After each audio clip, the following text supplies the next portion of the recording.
Managerial remuneration chapter. Section 196. If you want to appoint an MD, then you should be minimum of 21 years of age and maximum of 70 years of age. If you want to appoint a person who is more than 70 years of age, then you should pass special resolution. Then MD will be receiving his remuneration as per section 197, read with schedule 5. Then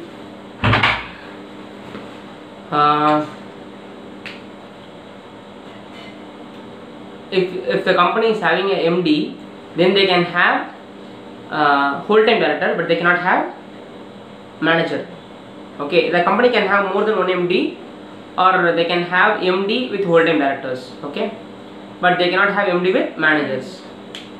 Then if you want to appoint more than 70 years aged person, special resolution should have justification, like why you are appointing that person as MD. Then section 197 is remuneration. In case if the company is having profits, then it is how much percentage? 5% in case of MD, only one MD. Then if more than one MD, 10%. Then 10% with the MD whole time director. Then MD whole time director and director put together 11%. Then if the company is not having profits, they have to follow schedule 5. Then it is having slabs. Slab is negative to 5 crores, 5 crores to 100 crores, 100 crores to 250 crores, more than 250 crores, 60, 84 lakhs, 120 lakhs, 120 lakhs, 0.01% of more than 250 crores. By passing special resolution, it can be doubled.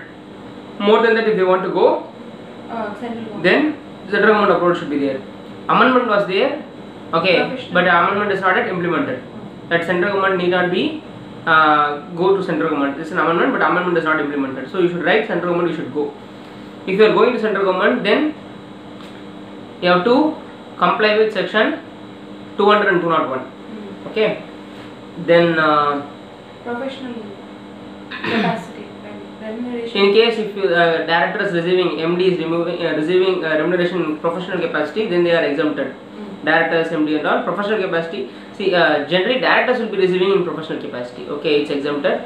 Then if MD is receiving more remuneration, then he has to refund the remuneration within 2 years. Okay, whether we can waive it, that is a question. Okay, whether if it is within the scope of special resolution, then they can waive it. If it's beyond the special resolution, then they have to mandatorily go for central government. Then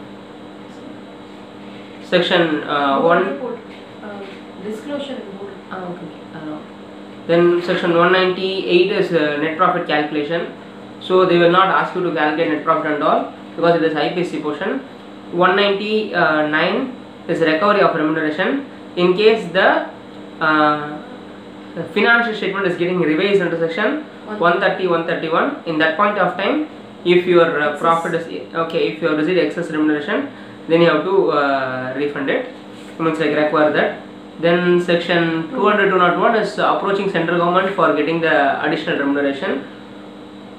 In that you have to file a form to central government. Central government will ask so many details like what is your remuneration other than this managerial remuneration, etc., etc. Then what? Then the financial position of the company. Then board resolution has to be passed. Once the central government has approved, it is valid for a period of 3 years. Okay. Nomination remuneration committee has to approve it. Okay. Then section 202 compensation for MD whole-time director. Okay. In case of the following reason, we will not pay compensation. Reason number 1. The company got amalgamated. In the amalgamated company, the MD got his position. Point number 2, he is resigning from the amalgamated company. Point number 3, vacation of office or disqualification. Okay, if he is attracted, if he is grossly negligent, and because of that, if he is getting or fraud, misfeasance. Okay, in that scenarios, we will not be giving him compensation. In other cases, the compensation is eligible. Unexpired period of term or 3 years, whichever is less, multiplied by average remuneration of last 3 years. Then This is the thing, compensation. Then section 203, appointment of key manager person. There are three key manager slabs. One is MD, whole-time director, MD, whole-time director, CEO in their absence. MD, whole-time director, CEO in their absence. MD, CEO, manager in their absence, whole-time director. Okay, it should be in order. Then second one, CFO, CS. Second one is CS. In case if the paid up capital is 5 crore, because all KMPs are 10 crores, CS alone 5 crores. All KMPs are applicable generally only for public limited company, but CS alone even for private limited company it's applicable. Rule 8A.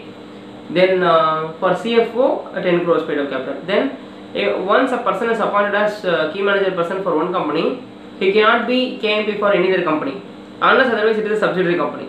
But in both the companies, if unanimous board resolution is passed, then one person can be KMP for two companies. Okay. Then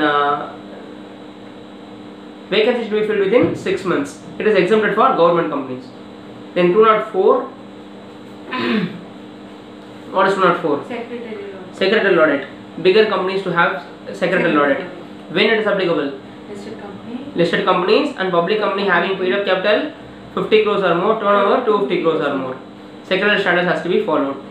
Then 205, duties of company secretary.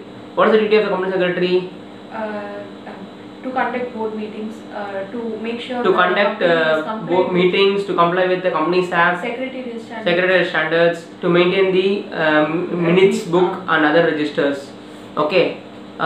In case if there is a violation, then it is not only the company secretary who is going for the imprisonment, it is also the directors. Okay. Board of directors put together, they have to go for imprisonment. So with this we completed the remunerations chapter.